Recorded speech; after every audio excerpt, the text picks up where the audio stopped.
Dentro dos Salmos, capítulo 110, nós vamos encontrar as revelações mais importantes da palavra de Deus. Lá menciona o Deus eterno, aquele que é de eternidade a eternidade, que se revelou no Antigo Testamento com aquelas 4 letras, o tetragrama, aquele que se revelou como Yud-He-Vav-Hei, aquele que se revelou como Yahvé, como Jeová, aquele que até hoje o seu nome não pode ser decifrado em sua plenitude. Aquele que se revelou a Moisés, o Criador de todas as coisas, envia o seu Filho à terra. E esse Filho morre na cruz do Calvário. E por causa do seu sacrifício, ele proporciona a todos aqueles que o recebem uma conexão superior na presença desse Deus eterno. Por causa do sacrifício de Jesus Cristo na cruz do Calvário, eu e você temos a possibilidade de ter uma conexão superior com o Criador de todas as coisas. O Salmos capítulo 110 registra o Senhor Deus colocando o seu Filho à destra em uma posição de honra, e chegará um tempo em que esse que está hoje em uma posição de honra governará sobre todas as nações do mundo. E aqueles que fizerem parte da ordem superior do sacerdócio eterno, segundo a ordem de Melquisedeque, vão estar como os filhos de Sião, governando sobre as nações da terra. A igreja que recebe, a igreja que tem Jesus Cristo como Senhor e Salvador de suas vidas e segue a palavra de Deus, serão reis e sacerdotes e estarão exercendo o sacerdócio eterno segundo a ordem de Melquisedeque. O Senhor Deus governará, aliás, Jesus Cristo governará sobre todas as nações da terra, e nós precisamos entender cada detalhe maravilhoso desse reinado que nós faremos parte. Meus amados irmãos, eu até me empolgo, porque Salmos capítulo 110 contém em seus versículos as revelações mais importantes e mais profundas da palavra de Deus. No vídeo de hoje nós estaremos falando a respeito do versículo 7, que é o último versículo dessa série maravilhosa. Aquele que hoje está assentado à destra de Deus, ele não governa ainda, mas chegará um tempo em que toda a criação será colocada debaixo dos pés dele, porque tudo se sujeitará ao governo do nosso Senhor e Salvador Jesus Cristo. Seja muito bem-vindo a mais essa meditação do canal A Lâmpada para os Meus Pés.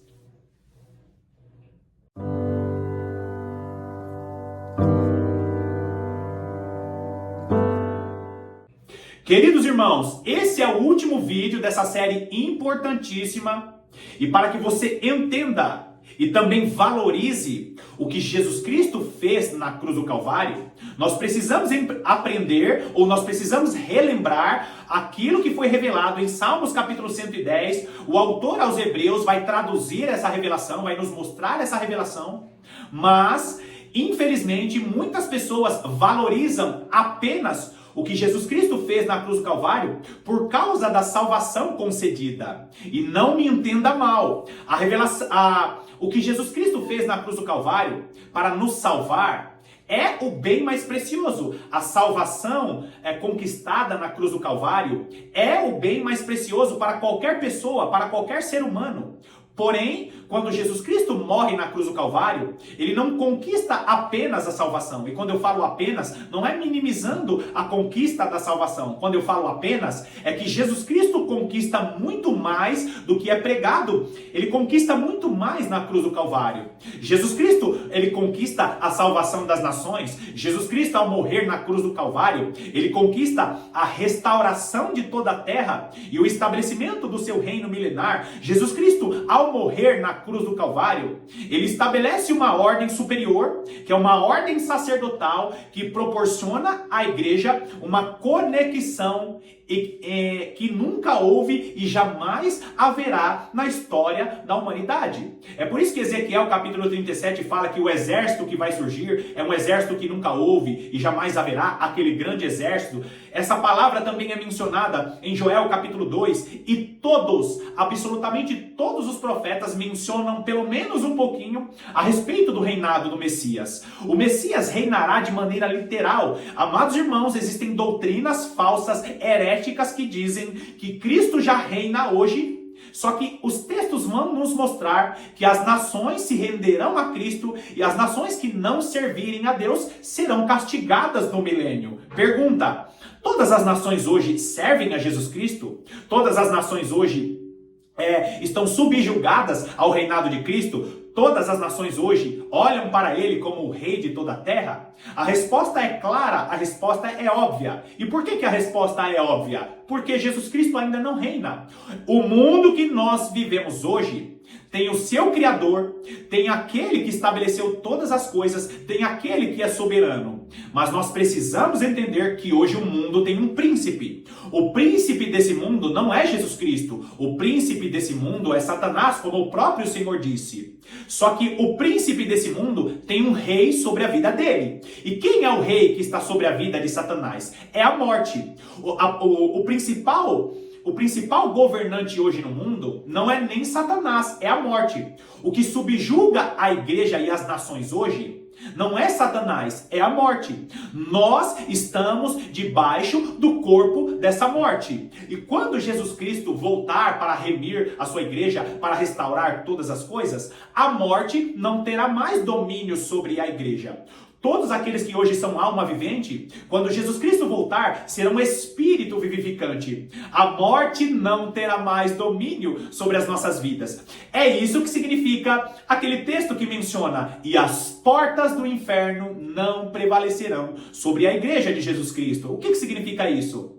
Que as portas do mundo dos mortos não prevalecerá sobre a igreja. E o que isso significa? Significa que a morte não terá domínio sobre a igreja. Então grava bem isso: Jesus Cristo não reina hoje. Ele é soberano, Deus Pai é soberano, ele pode fazer todas as coisas, mas para que a justiça de Deus se cumpra em sua plenitude, Deus vai seguir com aquilo que ele estabeleceu em sua palavra. E o que Deus estabeleceu em sua palavra? Que o seu Filho reine até que coloque todos os inimigos debaixo dos seus pés. E o texto é lindo, queridos, porque o texto diz: e o último inimigo a ser vencido será a morte. Quando que esse último inimigo será vencido? Quando acabar o milênio, quando acabar o reino de Jesus Cristo. Agora, vai comigo em Salmos capítulo 110. Salmos capítulo 110, nós vamos ler o versículo 7. Versículo 7 diz assim: de caminho, bebe na torrente e passa de cabeça erguida.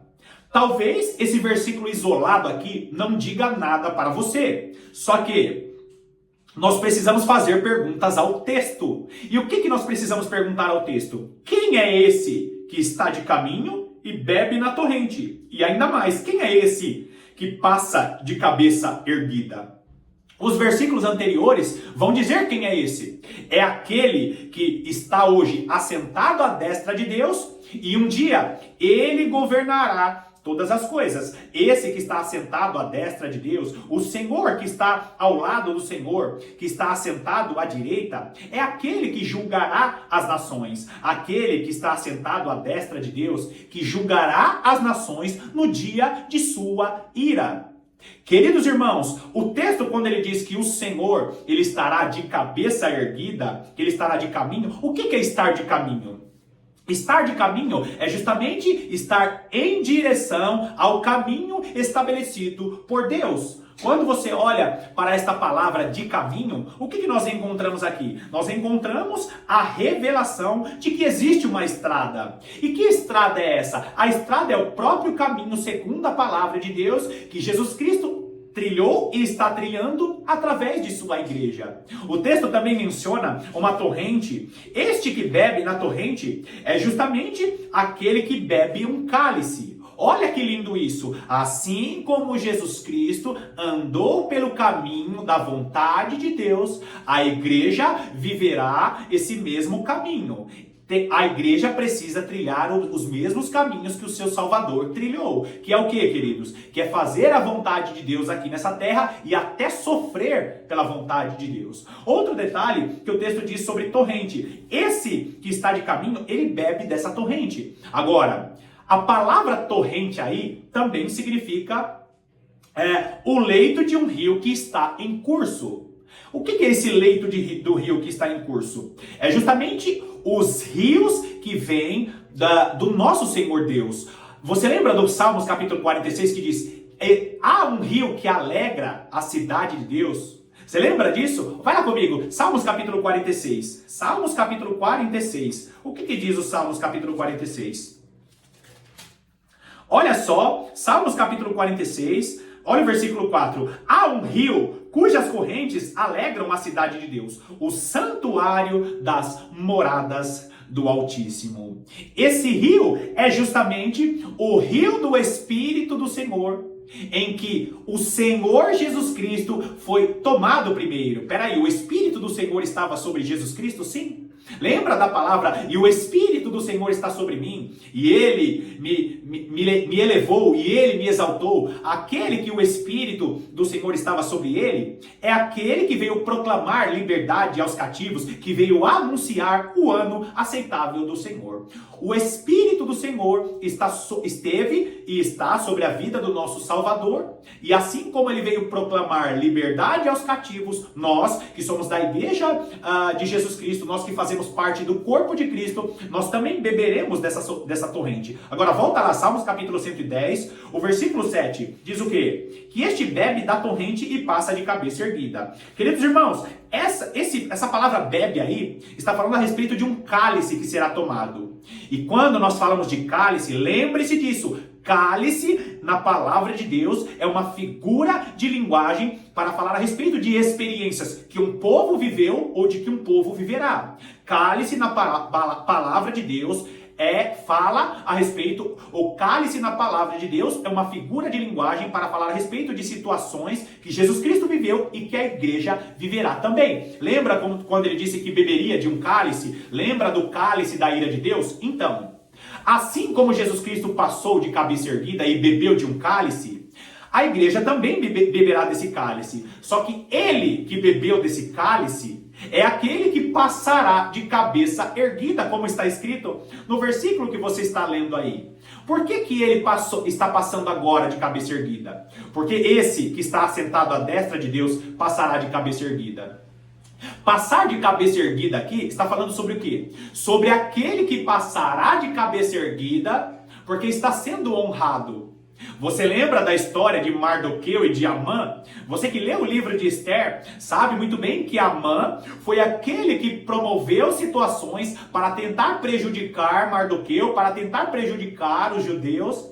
E aquilo que ele desejou de mal, promoveu, virou contra o próprio Amã. E no final de todas as coisas, o rei acabou honrando Mardoqueu. E por que aconteceu isso? Mardoqueu foi honrado mesmo com as aflições. Mardoqueu, ele foi honrado mesmo estando ali sob ameaça de morte. E assim vai acontecer com a igreja, e assim Jesus Cristo estará perante todas as nações da terra. Estar de cabeça erguida significa estar em uma posição que você está sendo honrado, porque estar de cabeça erguida é quando Deus te honra perante as pessoas, é quando Deus te honra perante as nações. E Jesus Cristo estará de cabeça erguida, por quê? Por causa do cálice que ele bebeu, por causa dessa torrente que ele bebeu. Jesus Cristo bebeu das torrentes do cálice que ele tomou. E aqui, queridos, nós precisamos ter essa consciência. Chegará um tempo que aquele que julgou as nações estará de cabeça erguida, governando sobre as nações.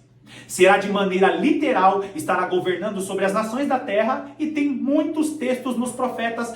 Todos os profetas mencionam o reino do Messias, daquele que passará de cabeça erguida. Vai lá comigo em Miqueias capítulo 4, nós vamos ler dos versículos 1 até o versículo 5. Versículo 1 diz assim: Mas nos últimos dias acontecerá que o monte da casa do Senhor será estabelecido no cimo dos montes, e se elevará sobre os outeiros, e para ele afluirão os povos. Queridos, perguntas ao texto: quando que isso aconteceu na história? Quando os povos se afluíram? Quando as nações foram buscar a Deus nesse monte?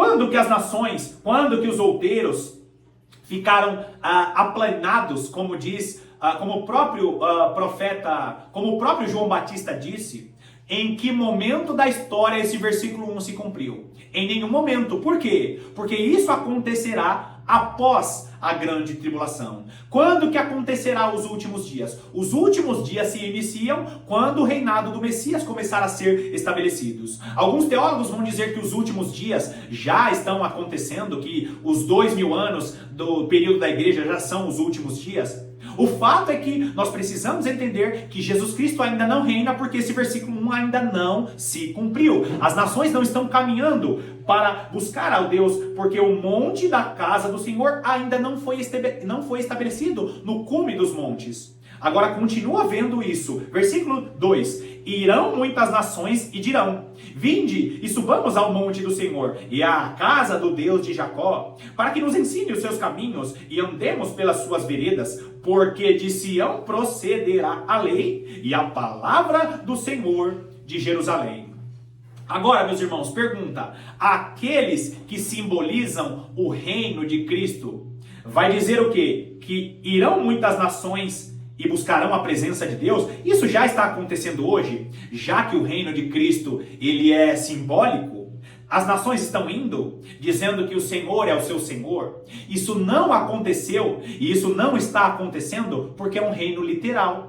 Porque é um reino que será estabelecido aqui nas nações, e eu quero que você conecte esse texto de Miqueias 4 com Isaías capítulo 2, com Isaías dos capítulos 60 ao 65, com Sofonias a partir do capítulo 2.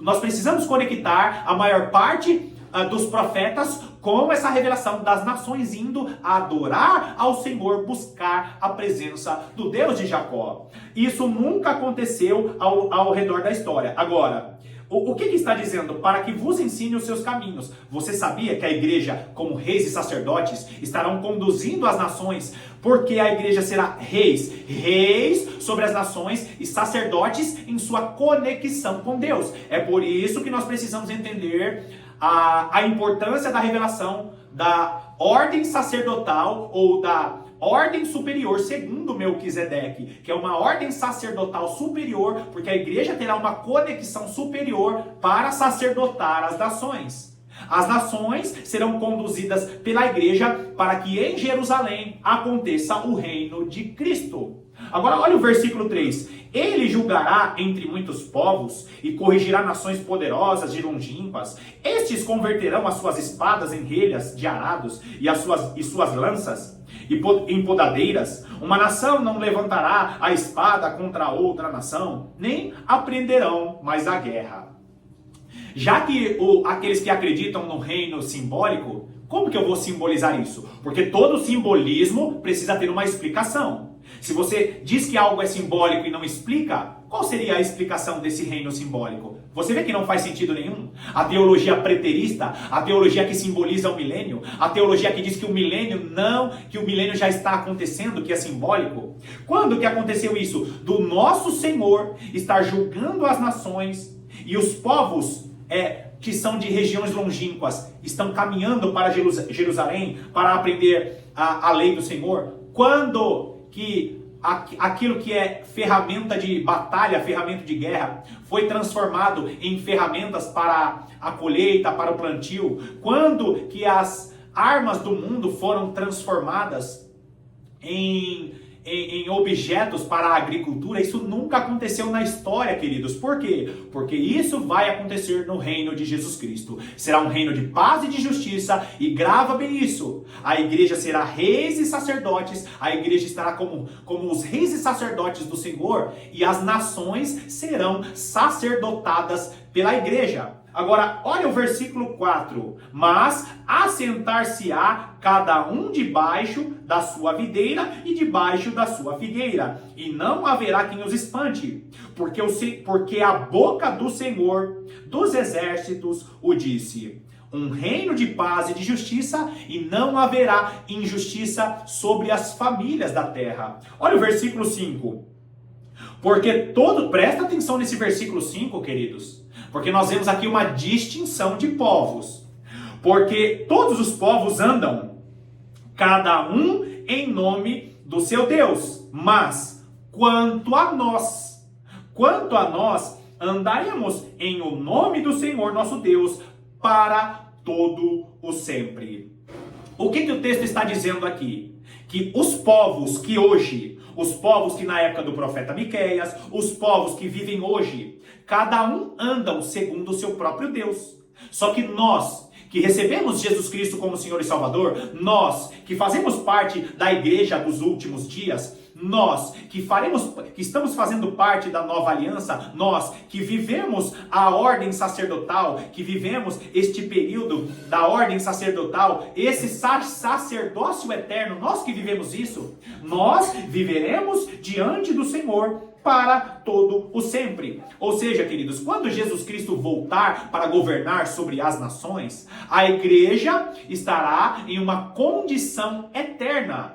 Vou repetir, uma condição eterna, que é o sacerdócio eterno segundo a ordem de Melquisedeque. As nações estarão vivendo ainda no corpo dessa carne, só que as nações serão restauradas e como o profeta Zacarias, como o profeta Sofonias, como o profeta Isaías dizem, as nações viverão como nos dias da árvore. Os anos das nações serão prolongados, tanto é que o texto vai dizer que as nações viverão tantos anos que a maioridade para as nações será de 100 anos. Que aqueles que pecarem no reino milenar serão amaldiçoados e receberão repreensões dos reis e sacerdotes. Queridos irmãos, as nações que hoje servem aos deuses falsos serão corrigidas pela igreja, que são reis e sacerdotes, e todas essas nações serão conduzidas a adorar o Deus eterno no reino milenar. Aquele, segundo Salmos capítulo 110, volta lá, Salmos capítulo 110, o versículo 7 diz o quê? Que ele estará com a cabeça erguida, depois de ter bebido o cálice, depois de ter passado tudo o que ele passou, ele será o Rei da Glória, estará glorificado agora perante as nações, porque essas nações serão conduzidas a adorar o Rei, o Senhor dos Senhores, que será diante dos olhos de todos os povos da terra. Porque todos os povos da terra que estarão vivendo no milênio terão que confessar que Jesus Cristo é Senhor. E ele reinará os 1000 anos até que ele coloque todos os inimigos debaixo dos seus pés. Bom, finalizamos aqui mais essa meditação, queridos. E eu quero te agradecer, você que acompanhou essa série até o final. Se você acompanhou essa série até o final, significa que você ama a palavra de Deus. E eu quero te fazer um convite especial, você que não conhece, o meu perfil lá no Instagram, o perfil A Lâmpada para os Meus Pés. Aquele perfil que eu tenho lá no Instagram não é um perfil que eu trato essencialmente dos estudos, mas eu estou divulgando aquele perfil para que você que ama a palavra de Deus, para você que gosta de continuar as meditações, que você tenha uma conexão um pouco mais direta ou um contato mais direto comigo para que continuemos as nossas meditações lá. Aquele perfil do Instagram é um perfil que eu coloco ali algumas mensagens, algumas pregações de lugares que eu visito, que eu sou convidado, alguns trabalhos que eu faço. Mas o principal motivo é para que eu e você continuemos as meditações lá em nosso canal no Instagram. Então, me siga lá no canal do Instagram, A Lâmpada para os Meus Pés, como está escrito aí. Combinado? Que Deus te abençoe poderosamente e eu estarei aqui te aguardando para as próximas meditações.